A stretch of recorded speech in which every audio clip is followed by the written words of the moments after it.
Welcome to media Jagadish. ఈరోజు video artificial intelligence అంటే ఏమిటి అనే కాన్సెప్ట్పై వీడియో చేయడం జరిగింది. Okay, let's start our topic. మీ అందరికీ తెలిసే ఉంటుంది, ప్రజెంట్ ప్రపంచంలో ఆర్టిఫిషియల్ ఇంటెలిజెన్స్ అధికారం నడుస్తుంది. మనం ఏ ఫీల్డ్ తీసుకున్నా అందులో ఏఐ టెక్నాలజీని ఇంట్రడ్యూస్ చేస్తున్నారు. ఈ ఏఐ టెక్నాలజీ వల్ల మనకు అనేక లాభాలు ఉన్నాయి. ఇది మన అభివృద్ధిని రెట్టింపు చేస్తుంది. కానీ దీని వలన ఎంతైతే లాభం ఉందో అంతే ప్రమాదం కూడా ఉంది. రీసెంట్గా ప్రపంచవ్యాప్తంగా ఏఐ టెక్నాలజీలో వస్తున్న మార్పులు చూస్తుంటే బహుశా మన అంతం దగ్గర పడిందేమో అనిపిస్తుంది. ఈ విషయం ఎందుకు చెప్తున్నాను అంటే, ఈ ఏఐ మనుషుల ప్రమేయం లేకుండానే సొంతంగా ఆలోచించడం మొదలుపెట్టింది. నిజంగానే ఈ ఏఐ భవిష్యత్తులో మనుషులకు అతిపెద్ద సమస్యగా మారబోతుందా అనే విషయం పైన అనేక మంది సైంటిస్టులు పనిచేస్తున్నారు.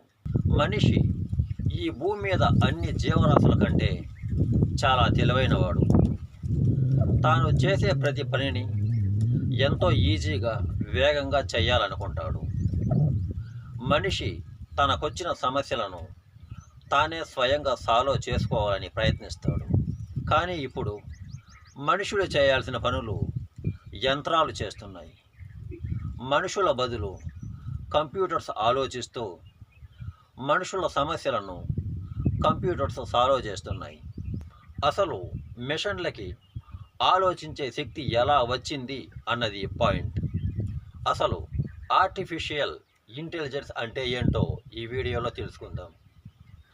మనుషులకి, జంతువులకి పుట్టుకతోనే సొంతంగా ఆలోచించి నిర్ణయాలు తీసుకునే శక్తి ఉంటుంది. ఆర్టిఫిషియల్ ఇంటెలిజెన్స్ లేదా ఏఐ అంటే మిషన్లకు కూడా సొంతంగా ఆలోచించే సామర్థ్యాన్ని కల్పించడం. ఆర్టిఫిషియల్ ఇంటెలిజెన్స్ అనే పదం ప్రపంచంలో మొట్టమొదటిసారిగా 1956లో ఉపయోగించారు. 1960వ సంవత్సరంలో మొట్టమొదటిసారిగా మాట్లాడే కంప్యూటర్ని తయారు చేశారు. అప్పటి నుండి కంప్యూటర్ తయారీలో భాగంగా ఏఐ గురించి పరిశోధన కూడా ప్రారంభించారు. భవిష్యత్తులో మనుషులు చేసే ప్రతి పనిని మిషన్ల చేత చేయించాలన్నదే ఆర్టిఫిషియల్ ఇంటెలిజెన్స్ యొక్క ముఖ్య ఉద్దేశం. ఆర్టిఫిషియల్ ఇంటెలిజెన్స్తో పనిచేసే కంప్యూటర్లు తమ చుట్టూ జరుగుతున్న మార్పులను గమనిస్తూ వాటికి తగినట్లుగా నడుచుకుంటాయి. సింపుల్గా చెప్పాలి అంటే మనుషులకు నచ్చే విధంగా మిషన్లు మారతాయన్నమాట. ఉదాహరణకు, మనుషుల ముఖాలను గుర్తించడం, మాటలను అర్థం చేసుకోవడం లాంటివి స్మార్ట్ ఫోన్స్లో మనం ఇప్పుడు చూస్తున్నాం. కంపెనీలోని ప్రమాదకరమైన పనులను చేయడానికి ఇప్పట్లో మనుషులకి బదులు ఏఐతో పనిచేసే రోబోట్లు వచ్చాయి.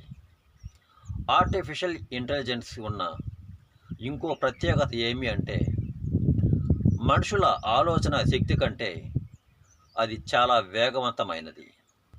మనిషి తను నేర్చుకున్న ఏ విషయాన్నైనా కొంతకాలం తర్వాత మర్చిపోతాడు. కానీ ఆర్టిఫిషియల్ ఇంటెలిజెన్స్ అలా కాదు. ఒకసారి నేర్చుకున్న విషయాన్ని శాశ్వతంగా గుర్తుపెట్టుకుంటుంది. రాబోయే పరిస్థితులను, ప్రమాదాలను సైతం అవి సులభంగా అంచనా వేయగలవు. వైద్య రంగంలో కూడా ఆర్టిఫిషియల్ ఇంటెలిజెన్స్ ఎంతో సహాయపడుతుంది. ఒక పేషెంట్ యొక్క మెడికల్ రిపోర్టుని స్టడీ చేసి తన భవిష్యత్తులో జరిగే ఆరోగ్య, అనారోగ్య పరిణామాలను అంచనా వేయగలిగే శక్తి ఆర్టిఫిషియల్ ఇంటెలిజెన్స్కి ఉంది. ఆర్టిఫిషియల్ ఇంటెలిజెన్స్ వలన ఎన్ని లాభాలు ఉన్నా కూడా అది అభివృద్ధి చెందితే అది ఒక పెద్ద ప్రమాదాన్ని ప్రపంచానికి తెచ్చిపెడుతుంది. ఆర్టిఫిషియల్ ఇంటెలిజెన్స్ పూర్తిగా అభివృద్ధి చెందితే మిషన్లు మనుషుల కంటే కూడా వేగంగా, చురుగ్గా ఆలోచిస్తాయి. ఈ భూమి మీద అన్నిటికంటే తెలివైన వాటిగా మారుతాయి. మనుషులు ఏ పని చేయాలన్నా కూడా మిషన్లపైనే ఆధారపడతారు. మనుషులు చివరికి ఆలోచించడమే మానేసి మిషన్లు ఏమి చెప్తే అది చేస్తారు. మనిషి తన శత్రువును తానే తయారు చేసుకున్నవాడవుతాడు. మరిన్ని విషయాలు రాబోయే వీడియోలో తెలుసుకుందాం. ఓకే ఫ్రెండ్స్, ఈ వీడియోపై మీ అభిప్రాయాన్ని కామెంట్ సెక్షన్లో కామెంట్ చేయండి.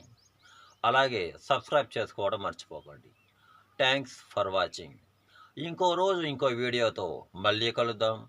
God bless all my friends.